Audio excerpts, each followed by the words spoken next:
السلام عليكم ورحمة الله وبركاته. الحمد لله إن الحمد لله نحمده ونستعينه ونستغفره ونعوذ بالله من شرور أنفسنا ومن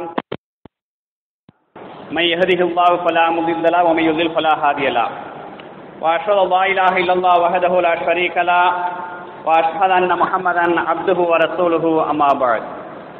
கணியத்துக்குரிய எல்லாமல்ல அல்லாஹ் நல்லடியார்களே, பெரியவர்களே, சகோதரர்களே, உலமா பெருமக்களே, அல்லாஹ் எங்கள் மீது கொண்ட பேர் அன்பின் காரணமாக, இரக்கத்தின் காரணமாக ரமலானை அடைய செய்தான். அந்த ரமலானில் பகல் நேரத்திலும் இரவு நேரத்திலும் அல்லாஹ்வுடைய தூதர் அவர்கள் காட்டி தந்த நல்லறங்களை நிறைவாக தொடராக செய்யக்கூடிய பாக்கியத்தை அல்லாஹ் நம் அனைவருக்கும் வழங்கியிருந்தான். அல்ஹம்துலில்லாஹ். அதே போன்று கடைசி 10 நாட்களில் அதிகமான நாட்களை அடையக்கூடிய பாக்கியத்தையும் அல்லாஹ் நமக்கு வழங்கினான். இன்னும் ஓரிரு முக்கியமான நாட்கள் இருக்கின்றன. அவைகளையும் அடைந்து அல்லாஹ் இந்த ரமலான் மூலமாக என்னென்ன பாக்கியங்களை, என்னென்ன நல்லறங்களை எங்களுக்கு வழங்குவதாக வாக்களித்திருக்கின்றானோ அதையெல்லாம் திருப்திகரமாக முழுவதும் எங்களுக்கு பெற்றுக்கொள்வதற்கு படைத்தவன் தௌஃபீக் செய்ய வேண்டும் என்ற அடிப்படையில் முதலாவது வேண்டியவனாக, கண்ணியத்துக்குரிய இல்லாமல்ல அல்லாஹ் நல்லடியார்களே, அன்புக்குரியவர்களே, ரமலானுக்கு பிறகு நமது நிலைப்பாடு எப்படி இருக்க வேண்டும், எப்படி எங்களை அமைத்துக் கொள்ள வேண்டும் என்ற அடிப்படையில் தான் ஓரிரு உபதேசங்களை உங்களது சிந்தனைக்கு நான் முன்வைக்கிருக்கின்றேன். அல்லாஹ் குர்ஆனில் சொல்கின்றான், வதக்கிர், நீங்கள் உபதேசம் செய்யுங்கள், இன்னல் ஸிக்ரா தன்ஃபுல் முஃமினீன், நிச்சயமாக உபதேசங்கள் மூமின்களுக்கு பயன் தரும். அல்லாஹ் என்ன சொல்றான்னால், நீங்கள் அடிக்கடி சொல்லிக்கொண்டே இருங்கள், அடிக்கடி எடுத்து காட்டிக்கொண்டே இருங்கள், அது பயன் தரும். யாருக்கு? மூமின்களுக்கு பயன் தரும் என்று படைத்த இறைவன் நமது சிந்தனைக்கு முன்வைக்கின்றான். அந்த அடிப்படையில் நானாக இருக்கலாம், கேட்கக்கூடிய நீங்களாக இருக்கலாம், நாம் அல்லாஹ்வை ஏற்றுக்கொண்ட மூமின்கள் நிச்சயமாக ஒவ்வொரு உபதேசங்களும், அல்லாஹ் சொல்லக்கூடிய உபதேசங்கள், அல்லாஹ்வுடைய தூதர்கள் எடுத்து காட்டக்கூடிய உபதேசங்கள் நிச்சயம் எங்களுக்கு பயன் தரும் என்பதை அடிமனதில் ஆழமாக வைத்து என்ன செய்ய வேண்டும்? நான் ரமலானில் என்னை இந்த அளவுக்கு பக்குவப்படுத்தினேன், நான் ரமலானில் என்னை இந்த அளவுக்கு அமல் ரீதியாக உச்சக்கட்டத்தை அழைத்து சென்றேன், ரமலானுக்கு பிறகு என்னை நான் எவ்வாறு பாதுகாப்பது, ரமலானுக்கு பின்னால் இந்த உள்ளத்தை எப்படி பக்குவப்படுத்துவது, அதற்கு ஒரு களமாக அல்லாஹ் ரமலானை ஏற்படுத்தி தந்தான். பகல் நேரத்திலும் இரவு நேரத்திலும் நல்லறங்களை சரியாக நிறைவாக தொடராக செய்யக்கூடிய பாக்கியத்தை எங்களுக்கு வழங்கினான். ஆக இந்த ரமலான் முடிந்ததற்கு பிறகு நான் என்ன செய்வது? அன்புக்குரியவர்களே, நாம் இந்த ஒரு மாத கால பயிற்சி எடுத்திருக்கின்றோம். பயிற்சியை பொறுத்தவரை உலகத்தை நாங்கள் பார்க்கலாம். ஒவ்வொரு அமைப்பினர்களும் அல்லது ஒவ்வொரு தனிநபரும் என்ன செய்யறாங்க? பயிற்சி கொடுக்குறாங்க. சில இடங்கள்ல நாங்க கண்டோம், சில குறிப்பிட்ட மாணவர்கள் 10 நாள் என்ன செய்யறாங்க? அப்படியே உட்கார வச்சு பாடம் நடத்தி அவங்களுக்கு ஒரு பயிற்சி கொடுக்குறாங்க. அதே போல சில பெண்களுக்கு 1 நாள் 2 நாள் கருத்தரங்க அடிப்படையில் ரமலான்ல அப்படியே உட்கார வச்சு என்ன செய்யறாங்க? சில பயிற்சிகளை கொடுக்கக்கூடிய காட்சியை நாங்கள் பார்க்கின்றோம். இந்த பயிற்சிகள் கொடுக்கக்கூடிய நேரத்தில் எது முக்கியப்படுத்தப்படுகிறது என்பதைத்தான் நம்ம அவதானிக்க வேண்டும். பயிற்சிகள் கொடுக்கக்கூடிய நேரத்தில் மாணவர்கள் என்ன செய்யறாங்க? 10 நாள் வந்து நீங்க தங்கணும், 5 நாள் நீங்க தங்கணும். ஏன் தங்க சொல்லுகின்றார்கள்? ஏன் 5 நாள் 2 நாள் குறிப்பிட்ட நாட்களை எடுத்து நீங்க எங்கள்கிட்ட வந்து நீங்க தங்கணும்? அந்த தங்குற நேரத்தில் அந்த ஏற்பாட்டாளர்கள் சில சட்ட திட்டங்கள், சில ஒழுங்கு விதிமுறைகளை போடுறாங்க. ஏன்னா அவர்களை ஒரு பக்குவப்படுத்த வேண்டும் என்று சொன்னால், மாணவ மாணவிகளை அல்லது பெண்களை அல்லது யாருக்கு நிகழ்ச்சி நடத்தப்படுகின்றதோ அவர்கள் பக்குவம் அடைய வேண்டும் என்று சொன்னால் எங்களுடைய சட்ட திட்டத்துக்கு கீழ் இருக்க வேண்டும். அதற்கென்று சில ஒழுங்குமுறைகள் இருக்க வேண்டும், அதற்கென்று சில விதிகள் இருக்க வேண்டும். அப்போதுதான் 10 நாட்களில் இவர்களை பக்குவமாக எங்களுக்கு பழக்கப்படுத்தி எடுக்க முடியும். 5 நாளில் சிறந்த விஷயங்களை கொடுத்து அது ஆழமாக உள்ளத்தில் பதிக்க முடியும் என்று திட்டமிட்டு என்ன செய்கின்றார்கள்? ஏற்பாட்டாளர்கள் பல இடங்களில் நிகழ்ச்சியை நடத்தினார்கள். அல்ஹம்துலில்லாஹ். அந்த அடிப்படையில் தான் அல்லாஹ் திட்டமிடுறான் பாருங்க. அல்லாஹ் இந்த ரமலானை சும்மா எங்களுக்கு தரல, அவன் அப்படியே ஒரு பெரிய ஒரு வேடியை போட்டுத்தான் இந்த நோன்பை எங்கள் மீது கடமையாக்கின்றான். அல்லாஹ் இந்த நோன்பை பற்றி சொல்லும் பொழுது அல்லாஹ்வுடைய எடுத்து காட்டுகின்றார்கள், இதா தகல ஷஹ்ரு ரமலான், இந்த ரமலான் வந்து விட்டது என்று சொன்னால், இந்த ரமலான் நுழைந்து விட்டது என்று சொன்னால், குத்தியத் அப்வாபு ஸமாயி, வானத்துடைய கதவுகள் திறக்கப்படும். இன்னொரு ஹதீஸில் குத்தியத் அப்வாபுல் ஜன்னா, சொர்க்கத்துடைய கதவுகள் திறக்கப்படும். உல்லிகத் அப்வாபுல் ஜஹன்னம், நரகத்துடைய கதவுகள் அடைக்கப்படும், வசூல்சிலத்து ஷயாத்தீன், ஷைத்தான்கள் விலங்கிடப்படுவார்கள். அல்ல அழகான ஒரு வீடியோ போடுறான் பாருங்க. நாங்க நோம்பு பிடிக்கிறதுக்கு முன்னால அல்ல எங்களை எப்படி பக்குவப்படுத்துறான் பாருங்க. சொர்க்கத்துடைய வாசக்கதவு அப்படியே திறந்து விட்டுறான். சொர்க்கத்துடைய வாசக்கதவு திறந்துருச்சு அப்படின்னு சொன்னால் அல்லாஹ்வுடைய அருள் வந்து கொண்டே இருக்கும். நரகத்துடைய வாசல்கள் அடைக்கப்படுகின்றன அப்படின்னு சொன்னால் மனிதன் பாவத்தின் பக்கம் செல்லாமல் இருக்கக்கூடிய செயல்பாடுகள் அல்ல அப்படியே அடைக்கிறான். நரகத்தை அடைப்பதன் மூலமாக பாவத்தின் பக்கம் அடியார்கள் சென்றுவிடக் கூடாது என்று அந்த வாசல் அப்படியே அடைக்கிறான். மூணாவது, ஷைத்தான்களை கட்டுப்படுத்துறான். எனது அடியார்கள் பக்கம் நீ நெருங்கக்கூடாது, உன்னை நெருங்க விட மாட்டேன். அல்லாஹ் எங்களை எப்படி பக்குவப்படுத்தலாம் பாருங்க. ஒரு மாச காலம் நாங்க பயிற்சி எடுக்கணும்னு சொன்னால் அல்லாஹ்வுடைய ஏற்பாடு என்ன, இப்படி எல்லாம் கொண்டு போனா தான் அடியார்கள் இந்த நோன்பின் மூலமாக நான் என்ன எதிர்பார்க்கின்றேனோ அதை நிறைவேற்றுவார்கள். சும்மா நோம்பிடிங்கன்னு சொன்னா இதெல்லாம் எங்களுக்கு தராம, சொர்க்கத்துடைய வாசலை திறக்காம, நரகத்துடைய வாசலை அடைக்காம, ஷைத்தான்களை கட்டுப்படுத்தாம நோம்பு பிடிங்கிறது என்ன நடக்கும்? பழைய குருடி கதவை தொடடித்தான், அப்படிதான் இருக்கும். அல்லாஹ் ஒரு மனிதனை பக்குவப்படுத்துவதற்கான முதல் திட்டமிடுறான். ஒரு அடியான் நல்ல ஒரு அடியானாக உருவாக வேண்டும் என்று சொன்னால், அவன் இந்த நோன்பின் மூலமாக பக்குவமான அடியானாக மாற வேண்டும் என்று சொன்னால் நம்ம இந்த வசதியை செஞ்சு கொடுக்கணும். நம்ம செஞ்சு கொடுத்து அடியார்களை களத்தில் இறக்குனாத்தான் அவர்கள் சரியான முறையில அந்த இறையச்சத்தை தக்குவாவை எனக்கு நெருக்கமான அடியாளாக மாறுவார் என்ற அடிப்படையில் தான் அல்லாஹ் முதலாவது நினைச்சினான். இதெல்லாம் அப்படியே திறந்து வைக்கிறான். அது மட்டுமல்ல, இன்னும் சில செய்திகளை ஹதீஸின் மூலமாக எங்களை பக்குவப்படுத்துவதற்காக வேண்டி இந்த நோன்பின் மூலமாக நான் எப்படி முழு திருப்தி அடைய வேண்டும் என்பதற்காக அல்லாஹ் என்ன சொல்றான்? இந்த நோன்பை பற்றி சொல்லும் பொழுது நான் தான் கூடி போடுவேன். அல்ல நேரடியா சொல்ல பாருங்க. இதெல்லாம் நாங்க எதிர்பார்த்து அல்லாஹ் எனக்கு கூடித்தாரான், அல்லாஹ் எனக்கு நேரடியாக இந்த நோன்புக்கு கூடித்தான் அடிப்படையில் இந்த ஆசா பாசங்கள், தவறுகள், எண்ணங்கள், குற்றங்கள், பிழைகள் எல்லாம் அப்படியே தூக்கி வீசுறேன். காரணம் அல்லாஹ் எனக்கு நெருங்கிட்டான், அல்லாஹ் என்னை நெருங்கிட்டான். இந்த ரமலான் காலத்தில் என்னை நான் பக்குவப்படுத்திக் கொள்ள வேண்டும். நோன்பு பிடித்தால் அவன் நேரடியாக கூடி தருகின்றானாம் என்று அந்த ஒரு செய்தி எங்களை என்ன செய்தி பக்குவத்தின் பக்கம் அழைத்து செல்லக்கூடிய காட்சியை பார்க்கலாம். அதே போல என்ன சொன்னாங்க, நோன்பு காலத்துல நோன்பாளுடைய வாடை, இந்த குடலில் இருந்து வரக்கூடிய வாயிலிருந்து வெளியாகக்கூடிய இந்த ரீஹை, இந்த காற்று மிஸ்கின்றாங்க. கஸ்தூரி வாசனையை விட கம கமண்டு வாசம் அடிக்கும் சொன்னாங்க. ஏன் சொன்னாங்க? அந்த அடிப்படையில நாங்க காலையில் இருந்து மாலை வரை வெற்றி குடலோடு இருக்கும் பொழுது, பசியோடு இருக்கும் பொழுது குடலில் இருந்து எங்களுக்கு சில விதமான வாடை வரும். அது சில நேரங்களில் அருவருப்பாக இருக்கலாம். அல்லாஹ் என்ன சொல்றான்? என்கிட்ட அது கமகமண்டு கஸ்தூரி வாசனையை விட எனக்கு விருப்பமானதுதான். நாம என்ன செய்யறோம்? சில நாட்டம் அடிக்குது என்று நாம யோசிக்கலாம். படைத்தவன் என்ன சொல்லுகின்றான்? அப்படி அல்ல. என்னிடத்தில் அது கஸ்தூரி வாசனையை விட கமகமண்டு வாசனத்தை வீசக்கூடிய அந்த வாசம் என்று அல்லாஹ் எதிர்பார்க்கிறான். ஏன் அதை எதிர்பார்த்த அல்லாஹ் என்னை இப்படி விரும்புகிறானா? எனது குடலில் இருந்து வெளியாகக்கூடிய அந்த வாடையின் மூலமாக அந்த நாட்டத்தை அல்லாஹ் கஸ்தூரி வாசனையை விட விரும்புகிறான் என்று சொன்னால் நான் என்னை பக்குவப்படுத்திக் கொள்ள வேண்டும் என்ற செய்தியை பார்க்கலாம். அதே போன்று சொன்னார்கள். நான் இது ஏன் சொல்றேன் என்றால், ஒரு மனிதனை பக்குவப்படுத்துவதற்கு அல்லாஹ் தஆலா எவ்வளவு அமைப்பு அமைச்சுக்கிட்டு நோன்பு பிடிக்க சொன்னான் பாருங்க. நோன்பு திறக்கக்கூடிய நேரத்தில் அடியார்களுக்கு வரக்கூடிய, அடியார்கள் விரும்பக்கூடிய சந்தோஷம் உச்சக்கட்டமான சந்தோஷம். அடியார்கள் ரெண்டு சந்தர்ப்பத்தில் சந்தோஷம் அடைவார்கள். ஒன்று நோன்பு திறக்கும் பொழுது, இரண்டாவது அல்லாஹ்வை மறுமை நாளில் சந்திக்கும் பொழுது. நோன்பு திறக்கிற நேரத்தில் நீங்க பாருங்க, எவ்வளவு தான் குமிஞ்சி இருந்தாலும், டேஸ்டான உணவுகள் இருந்தாலும் நம்ம என்ன செய்வோம்? நான் நோன்பு திறக்க போறேன் பசின்னு நாங்க அந்த நேரத்தில் வராது, வாங்க சொன்னோடதான் எங்களுக்கு ஒரு சந்தோஷம் வருது. ரசூலுல்லாஹ் சொல்றாங்க, இதெல்லாம் எங்களுக்கு எதுன்னு சொன்னால் அல்லாஹ் எங்களுக்கு இப்படியான வேலைகளை அமைச்சு தாரான். இன்னொரு பக்கமாக யார் ரமலானை நின்று வணங்குகின்றார்களோ அவர்களுடைய பாவங்கள், முன் செய்த பாவங்களை மன்னிக்கின்றேன். யார் ரமலானில் ஈமான் குளிரில் நோன்பு பிடிக்கிறாங்களோ அவர் முன் செய்த பாவங்களை மன்னிக்கின்றேன். யார் லைலத்துல் கத்ரில் நின்று வணங்குகிறார்களோ அவருடைய முன் செய்த பாவங்களை மன்னிக்கிறேன். இதையெல்லாம் அல்லாஹ் அமைச்சு வச்சுக்கிட்டு தான் இப்ப நீங்க நோன்பு பிடிங்கன்றான். இதையெல்லாம் அல்லாஹ் ஏற்பாடு செஞ்சுட்டான். சுத்தி எந்த பக்கத்துல திரும்பினாலும் நன்மை போன்ற மழை குவிகளை அப்படி வச்சிட்டு அல்லாஹ்வை நெருக்கமாக கொண்டு வந்து வச்சிட்டு அல்லாஹ் என்ன சொல்றான்? இப்ப நீங்க நோன்பு பிடிங்க, இப்ப நீங்க நோன்பு பிடிங்க. இப்ப நாங்க நோன்பு பிடிச்சோம். எதை வச்சு? இந்த செய்திகளை எல்லாம் அப்படியே எங்க சூழாக நிப்பாட்டி வச்சுக்கிட்டு என்ன செஞ்சோம்? இவ்வளவு நன்மைகள் அல்லாஹ் தாரான், இவ்வளவு எதிர்பார்ப்புகளோடு என்ன செஞ்சோம்?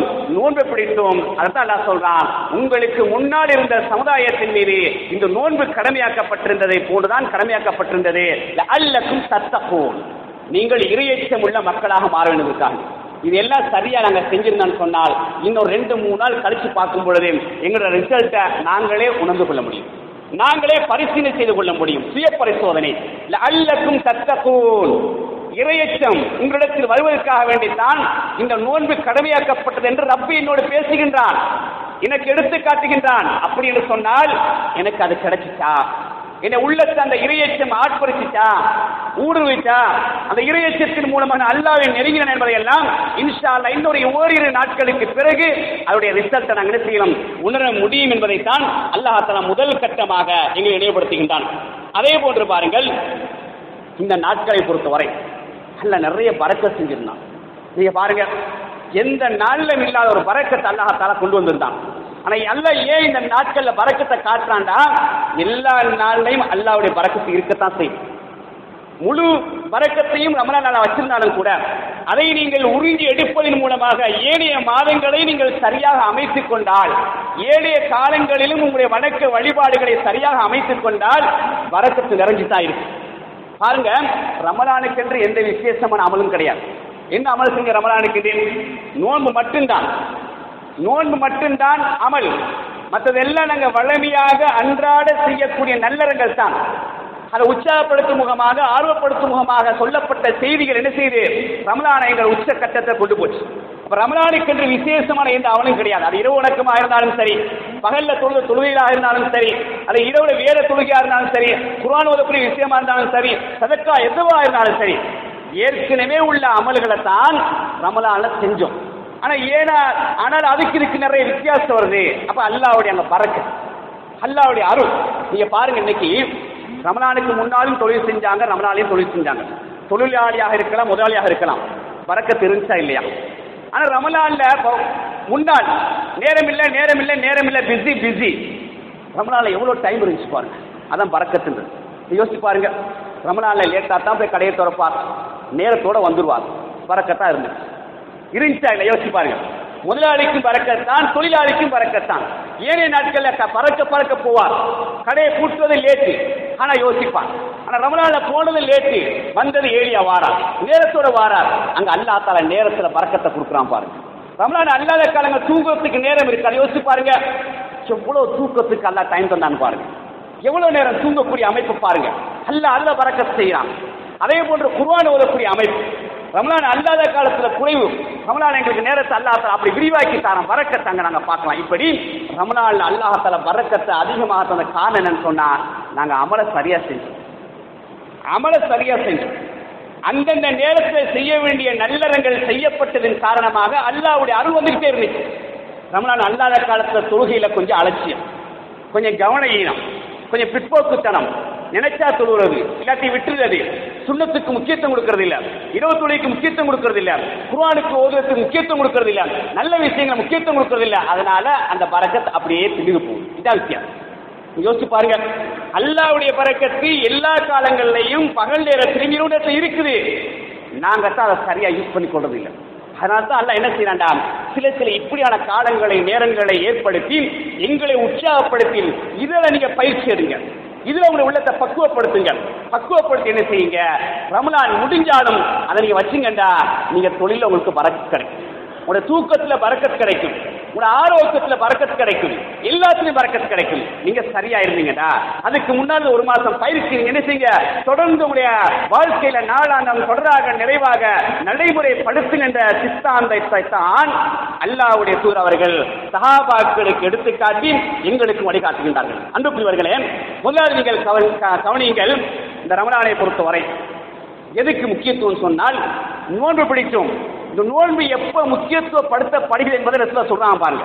இந்த நோன்பு நாங்க பிடிச்சிருந்தானே, இந்த நோன்புடைய நன்மை, அதில் நோன்புடைய முக்கியத்துவம் எப்ப எங்களுக்கு முக்கியத்துவமாக முதன்மைப்படுத்தப்படுகிறது சொன்னார். சொல்றாங்க, மல்லம் யத கௌல ஸூரி வல் அமலி பிஹி வல் ஜஹல்.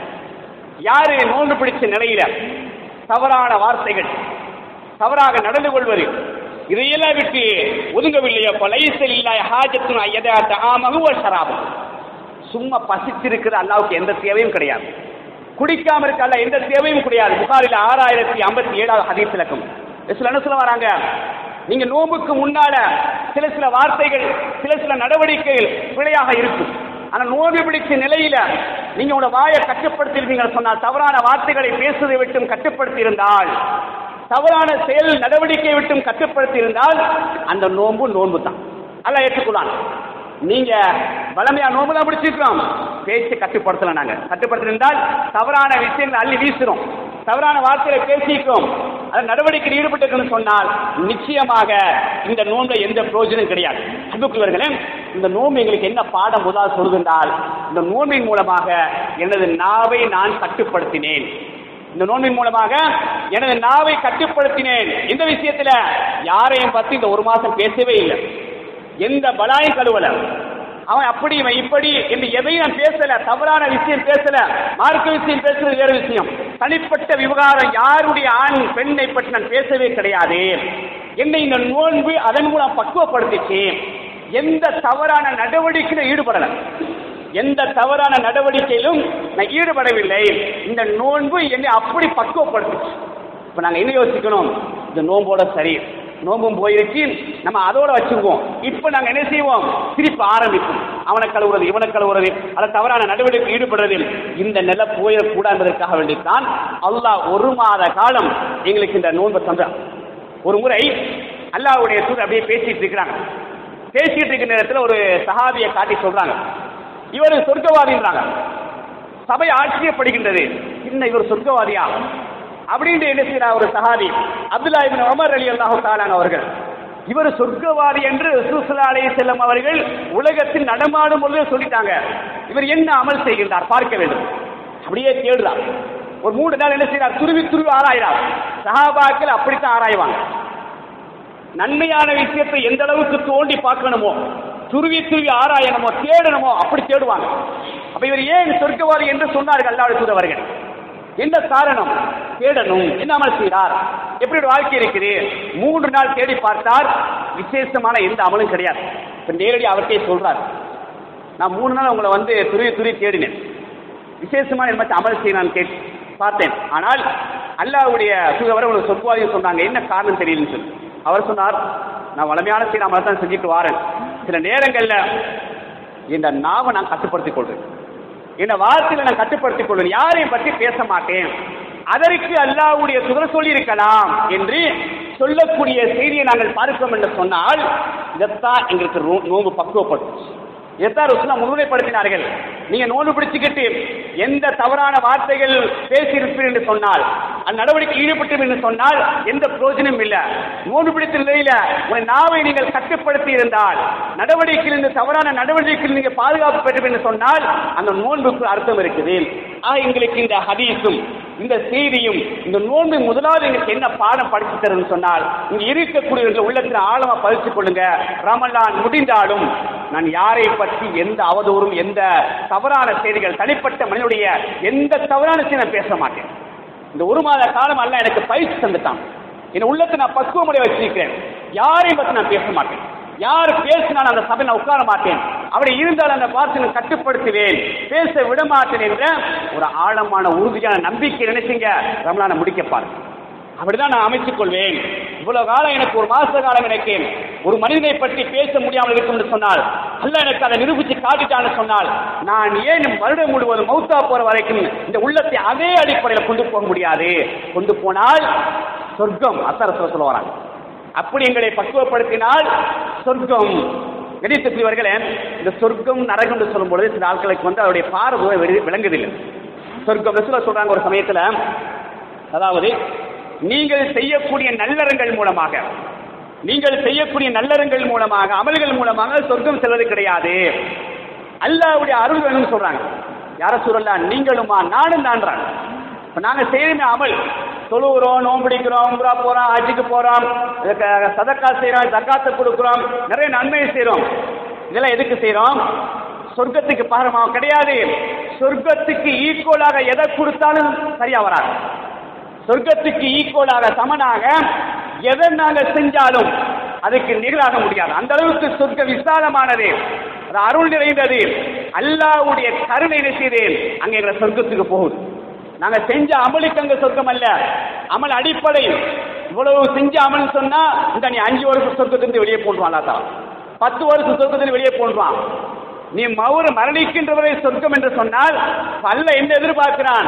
அடியான் தன்னை கட்டுப்படுத்திக் கொள்ள வேண்டும், அடியான் தன்னை பக்குவப்படுத்திக் கொள்ள வேண்டும். அதற்கு அல்லாஹ் தன்னை செய்த அவனுடைய கருணையினால் அல்லாஹ் வாரி வழங்குகின்றான். அந்த கருணையின் மூலமாகத்தான் நாங்கள் சொர்க்கம் செல்கிறோம் என்று சொல்லக்கூடிய செய்தியை நாங்கள் பார்க்கிறோம் என்று சொன்னால், கண்ணியத்துக்குரிய பெரியவர்களே, முதலாவது நாங்கள் எதை இந்த பாடம் படிக்கிறோம் என்று சொன்னால், ரமலானுக்கு பின்னால் எனது உள்ளத்தை நான் பாதுகாப்பேன், எனது நாவை நான் பாதுகாப்பேன், எனது சகல விதமான நடவடிக்கை நான் பாதுகாப்பேன், பக்குவமாக இருப்பேன். நான் சூழத்துக்குரிய அடியானாக என்னையும் எனது மனைவியையும் எனது பிள்ளையையும் நான் என்னை மாற்றிக்கொள் என்று சொல்லி ஒவ்வொரு உறுதி பிரமாணம் எடுப்போம் என்று சொன்னால் நிச்சயம் ரமலானுக்கு பின்னால் அது பெரிய உதவியாக வரும். அதே போன்று இரண்டாவது பாருங்க, இரவு தொழுகை. இரவு தொழுகை நாங்கள் திருப்திகரமாக தொழுதோம். முன்னிரவில் நாங்கள் நிறைய தொழுதோம், சிலர் பின்னிரவில் தொழுதார்கள். எப்படியோ ரமலான் காலத்தில் அல்லாஹ்வுடைய தூதர் காட்டிய அமைப்பின்படி அந்த தொழுகையை சரியாக நாங்கள் தொழுதோம். ரமலான் முடிஞ்சிருச்சு, அதோடு நாங்கள் நிறுத்திக் கொள்ளக்கூடாது. நான் 1 மாத காலம் பயிற்சி எடுத்திருக்கிறேன், 1 மாத காலம் நான் பக்குவப்படுத்திருக்கிறேன். நின்று வணங்கக்கூடிய ஆசிரியர் எனக்கு தந்தான், அதுக்கு நேரத்தை ஒதுக்கி தந்தான், அந்த நேரத்தில் பறக்கச் செஞ்சான். ரமலான் முடிஞ்சாலும் அல்லாஹ் அந்த வாழ்க்கையில பறக்கச் செய்யணும், அந்த தொழுகையில பறக்கச் செய்யணும், நான் தொழ வேண்டும். ஆகவே ரமலான் முடிஞ்சாலும் தொழக்கூடிய பயிற்சி எடுக்கணும். அது 2 விதத்தில் சிலைகளுக்கு கற்றுத்தாராங்க, வழிகாட்டுறாங்க. அந்த இரவு தொழுகை ஒன்று, யாருக்கு ரமலான் அல்லாத காலத்தில் யாருக்கு பின்னிரவில் எளிமை தொழ முடியாது இருக்குமோ அவங்க முன்னிரவில் தொழுது கொள்ளலாம் என்பதும், அதே போன்று பின்னிரவில் எளிமை தொழக்கூடிய உறுதியாக இருப்பவர்கள் என்ன செய்யலாம், பின்னிரவில் எளிமை தொழலாம். 2 விதமாக அல்லாஹ்வுடைய தூதர்கள் எங்களுக்கு வழிகாட்டுறாங்க. அப்ப இந்த இரவு தொழுகையை தொழக்கூடிய அமைப்பு ஏற்படுத்தும். ஏன் இந்த இரவு தொழுகைன்னு சொன்னால், குறிப்பாக கடைசி இரவு நாங்கள் தெரிவு செய்யும். ஏன்னா அந்த இரவுல அல்லாஹ் இறங்கி வாரான், அது சாதாரண நேரம் அல்ல. அதாவது ரசூலுல்லாஹி அலைஹி வஸல்லம் தூக்கத்தை இரவு 3ஆ பிரிப்பாங்க. பிரித்து கடைசி இரவு என்ன செய்வாங்க, அல்லாஹ்வை வணங்குவதற்காக வேண்டி எடுத்துக்கொள்வார்கள் என்ற செய்தியை பார்க்கிறோம். அந்த இரவுல தன்னை அப்படியே கூடுதலாக கஷ்டப்படுத்துவாங்க ரசூலுல்லாஹி அலைஹி வஸல்லம். ஏன் கஷ்டப்படுத்துறாங்க? ஆயிஷா ரலியல்லாஹு தஆலா கேட்கிறாங்க, அல்லாஹ்வுடைய தூதர் அவர்களே, உடைய முன் செய்த பாவங்களும் மன்னிக்கப்பட்டு விட்டன, பின் செய்த பாவங்களும் மன்னிக்கப்பட்டு விட்டன. அது ரசூலுல்லாஹ்க்கு மட்டும் உள்ள தனி சிறப்பு. எங்களுக்கெல்லாம் நாங்கள் ஒரு அமலை செஞ்சா முன் செய்த பாவங்கள் மட்டும்தான் மன்னிக்கப்படும்.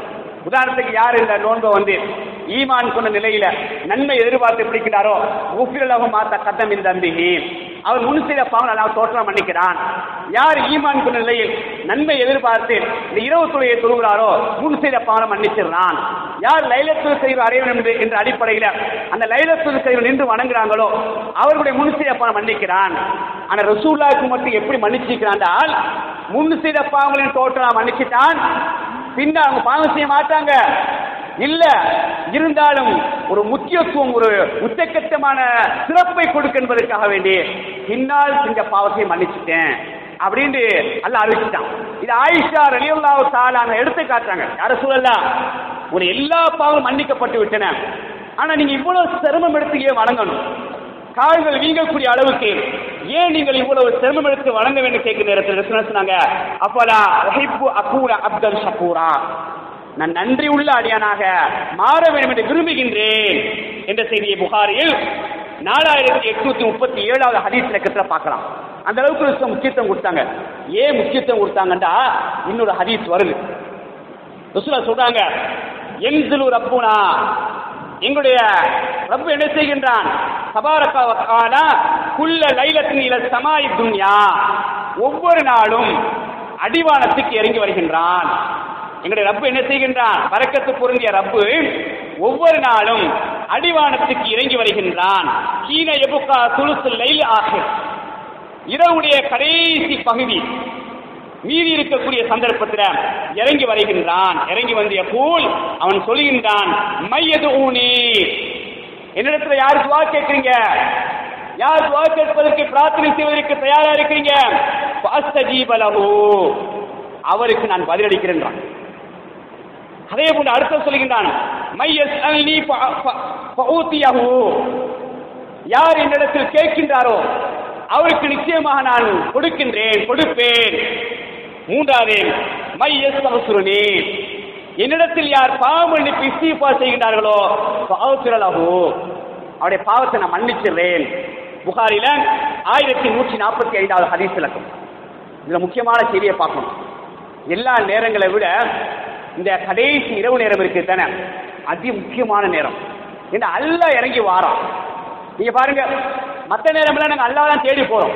தொழுகைக்கு அல்லாஹ் தேடி போறோம், சதக்கா கொடுக்கறதுக்கு அல்லாஹ் தேடி போறோம். சரிங்களா? அந்த அல்லாஹ் அங்க போய் தான் நாங்கள் கொடுக்குறோம், அப்ப நன்மை கிடைக்கும். ஆனா இரவு தொழுகை மட்டும் பாருங்க, வித்தியாசமா அல்லாஹ் அமைச்சிக்கிறான். அல்லாவே இறங்கி வாரான். அல்லாஹ் எங்களுடைய நெருக்கமா வாரான் பாருங்க. அல்லாவும் அடியானும் நெருங்கி போகக்கூடிய நேரம் அந்த கடைசி இரவு நேரம். தஹஜ்ஜத் நேரம் சொல்றோம், கடைசி நேரம் தஹர் நேரம் சொல்றோம். அந்த நேரம் அதான் ரசூல் அந்த நேரத்துக்கு அதி முக்கியத்துவம் கொடுத்தாங்க. அதி முக்கியத்துவம் கொடுத்தாங்க, விட மாட்டாங்க. ரசூல்லா பொறுத்தவரை ஒரு சந்தர்ப்பத்தில் அந்த ஒரு தொழில் ஒரு 20 தவறு இருக்கு, பகல்ல தொழுகிறாங்க. அது அவங்க கடமை என்ற அடிப்படையில் அந்த அளவுக்கு முக்கியத்துவம் கொடுப்பாங்க, விட மாட்டாங்க. எழுதி தொழக்கூடிய காட்சியை பார்க்கிறோம். முதலாவது என்னன்னு சொன்னால், அல்லாஹ் இறங்கி வாரான். வந்து என்ன செய்யறான், எங்களோட பேச அவன் நெருக்கம், நானும் அல்லாவும் நெருக்கமா இருக்கிறேன். என்ற ரப்பு வந்துட்டான், என்னை படைத்த இறைவன் எஜமானன் பரக்கத் பொருந்தி அல்லாஹ் இறங்கி வந்துட்டான், முன்னரவுல வந்துட்டான், எங்க பேசுறான் என்ற சிந்தனையை நாங்கள் வளர்த்துக் கொள்வதற்காக வேண்டித்தான் இந்த இரவு தொழுகைக்கு அதிகமா முக்கியத்துவம் கொடுத்தணும். இப்ப ரமலான் முடிஞ்சாலும் அந்த இரவு தொழுகைக்கு நாங்கள் எழும்பணும். ரமலான்ல அல்லாஹ்வுடைய தூதர் அனுமதிச்சதுனால, அந்த அங்கீகாரம் இருந்ததுனால நாங்கள் என்ன செஞ்சோம், முன்னரவுல ஜமாத்தா தொழும். அல்ஹம்துலில்லாஹ். ரமலான் பிறகு என்ன செய்வோம், கொஞ்சம் நேரத்தோட தூங்குவோம். தூங்குறோம்னு சொன்னால் இரவு தொழுகைக்கு நாங்கள் எழும்ப முடியும். ஆசை வைங்க. ரமலான் அல்லாஹ் எவ்வளவு பரக்கத் செஞ்சான், எதை வச்சு பரக்கத் செஞ்சான். விசேஷமா ரமலானுக்கு நான் அள்ளி கொட்டல, நான் செஞ்ச அமல்னாலத்தான் அந்த பரக்கத்தை திறந்து விட்டான். அதே அமல் நான் செய்வேன்னு சொன்னால் இந்த நேரம் மற்ற அனைத்தும் எனக்கு பரக்கத்தாக அமையும் என்ற அடிப்படையில் நினைப்பீங்க. அந்த கடைசி இரவுல எழுப்பி தொழக்கூடிய பழக்கத்தை அமைச்சுக் கொள்ளுங்க. உங்களுடைய வீட்டில் உள்ள பெண்களை, வீட்டில் உள்ள குடும்பத்தவர்களை எழுப்பி தொழக்கூடிய பழக்கத்தை நீங்க பயிற்சி கொடுங்க. ஏன் பெண்களும் ரமலான் தொழுதாங்க, ஆண்களும் தொழுதுங்க, குடும்பத்தோடு நாங்கள் தொழுவோம் என்று சொல்லி மாறி மாறி அந்த இரவுல தொழக்கூடிய பழக்கத்தை அமைச்சுக் கொள்ளுங்க. அதை முக்கியமா இல்ல 3 விஷயத்த சொல்றான். என்ற கேளுங்க நான் தாரான்றான், இதை கேளுங்க தாரான்றான். அல்ல இறங்கி வந்து தாரான்டா. இப்ப நாங்க கேட்கிறோம்டா, நாங்களா வந்து கேட்கணும். அல்ல இறங்கி அதுக்குண்டே வாரான், அதுக்குண்டே வாரான். வந்து என்ன செய்யறான், என்ற கேளுங்கன்றான். அப்ப நம்ம அதுக்கு தயாராகணும். அந்த பயிற்சியத்தான் ரமலான் எடுத்திருக்கிறோம். நிறைய நேரம் பாருங்க, ரமலான்ல இரவுல தூங்குனது நாங்க கொஞ்சம் தான் தூங்கணும். ஆனா யாருக்கு எந்த களைப்பும் கிடையாது. நீங்க யோசிச்சு பாருங்க, என்ன களைப்பு இருந்துச்சு, யாருக்கு எந்த களைப்பும் இல்லை. அது எங்களுக்காக இருந்தாலும் சரி, ஃபுல்லா பிரயாணம் கூட செஞ்சோம். இரவுல போறது வார, பகல்ல போறது வார, பிரயாணம் களைப்புன்றது இல்ல. காரணம் என்ன, அது அல்லாஹ்வுடைய அருள். அந்த அமல் ரீதி நாங்க இறங்கிட்டோம்னு சொன்ன களைப்பே இருக்காது. இப்ப அவ்வளவு நேரம் விழித்திருந்தும் கூட சாரி கிளம்புறோம், எளிமைதான் நாங்க சாரி செஞ்சோம். அப்ப ஏன் முடியாது? இப்ப யோசிச்சு பாருங்க, இரவுல படுத்ததும் 11 மணி 12 மணி, எழும்புனது 3 மணி 4 மணி. அப்ப கொஞ்ச நேரம் தான் தூங்கிக்கிறோம், ஆனா களைப்பும் இல்லை. அல்லாஹ் அருள் செய்யக்கூடிய அமைப்பை பாருங்க, அவருடைய கருணையை பாருங்க, பரக்கத்தை பாருங்க. அப்ப எல்லா நாளும் இந்த பரக்கத்து இருக்கு. அப்ப கொஞ்சம் ரமலானுக்கு முடிஞ்ச உடனே நேரத்தையே படுத்துருவோம். ஒரு 9 மணிக்கெல்லாம் படுத்துருவோம், 9 வரைக்கும் படுத்துருவோம். ஆனா ஒரு 4 மணிக்கு எழும்பலாம். இப்போ உள்ள நேர அடிப்படையை பார்ப்போம்னு சொன்னால் ஒரு 4 மணிக்கு அரை மணி நேரம் இருக்கு. ரொம்ப நேரம் கூட முக்கியத்துவம் கொடுக்க தேவை. உதாரணம் சொல்றேன், ஒரு அரை மணி நேரம் எழுப்பி டெய்லி குறைஞ்ச ஒரு 3 ரக்காத், 11 ரக்காத் சொல்ல முடியாவிட்டாலும் கூட அந்த டைம் வச்சு நீங்க நினைச்சு கூட்டுங்க, குறைச்சு கொள்ளுங்க. கூடுனது 11, குறைஞ்சது 1 டைமை வச்சு நீங்க அமைச்சுக்கொள்ளுங்க. இப்ப 4 மணிக்கு நாங்க ஆரம்பிச்சா ஒரு அரை மணி நேரம் தாராளமா இருக்கு. 3 ரக்காயத்தை நிதானமா நிறுத்தி சஜிதால கேட்க வேண்டிய எல்லாத்தையும் கேளு. ரப்பு வந்துட்டான் பக்கத்துல, அல்லாவுக்கு விருப்பமான நேரம். அதான் அவன் இறங்கி வாரான். அவன் இறங்கி வாரன்னா அவனுக்கு விருப்பமான நேரம். அந்த நேரத்தை நான் எழுதி வைக்கிறேன்டா, நிச்சயம் அல்ல என்னை அணைப்பான், அவனுடைய அருள் கிடைக்கும், பரக்கத் கிடைக்கும். அந்த பயிற்சி நான் ரமலான் எடுத்துட்டேன், விடக்கூடாது. நான் அனுபவிச்சுட்டேன் அல்லாவுடைய பரக்கத்தை, அல்லாவுடைய அருள் எனக்கு நான் நேரடியாக சுவைச்சிட்டேன். ஆகவே நிச்சயம் எனக்கு கிடைக்கும் என்ற நம்பிக்கை என்ன செய்யுங்க, ஒரு அரை மணி நேரம், ரொம்பவும் தேவையில்லை, அரை மணி நேரம் அந்த இரவுக்கு முக்கியத்துவம் கொடுத்தீங்கன்னு வணக்கத்துக்கு நிச்சயம் அல்லாவோடு பேசக்கூடிய ஒரு பாக்கியம். சஜிதால இருந்து நிறைய பேசுங்க, அல்லாவோட மனம் விட்டு பேசுங்க, மனம் திறந்து பேசுங்க, தாராளமா பேசுங்க, வேண்டியதை கேளுங்க. அல்லாவை குறைச்சி மதிப்பிடாதீங்க. சிலர் அல்லாவை குறைச்சி மதிப்பிடுறது அதுவும் மார்க்கத்துக்கு முரணானது. நான் எப்படி அதை போய் கேட்கறது, எனக்கே வீடு இல்லை நான் போய் எப்படி அல்லாட்ட வீடு கேட்கறது, எனக்கே வாகனம் இல்லை நான் எப்படி அல்லாட்ட வாகனம் கேட்கறது, எனக்கு அது இல்லை இது இல்லை, நானே மாச சம்பளம் இவ்வளவு தான் எடுக்கிறேன், நான் இப்படி பெருசா கேட்கிறது, இது அல்லாஹ்வை குறைக்கிறது. அல்லாஹ்வை நீங்க உயர்த்தணும்னு சொன்னா அல்லாஹ்வுக்கு முடியும். அல்லாஹ் பிச்சைக்காரனையும் கோடீஸ்வரன் ஆக்க முடியும், ஒரு கோடீஸ்வரையும் தரைக்கு கொண்டு வர முடியும். அல்லாஹ் சக்தியானவன். ஆகவே அல்லாஹ் வந்திருக்கக்கூடிய நேரத்தில் என் கஷ்டத்தை எல்லாத்தையும் சொல்லும்.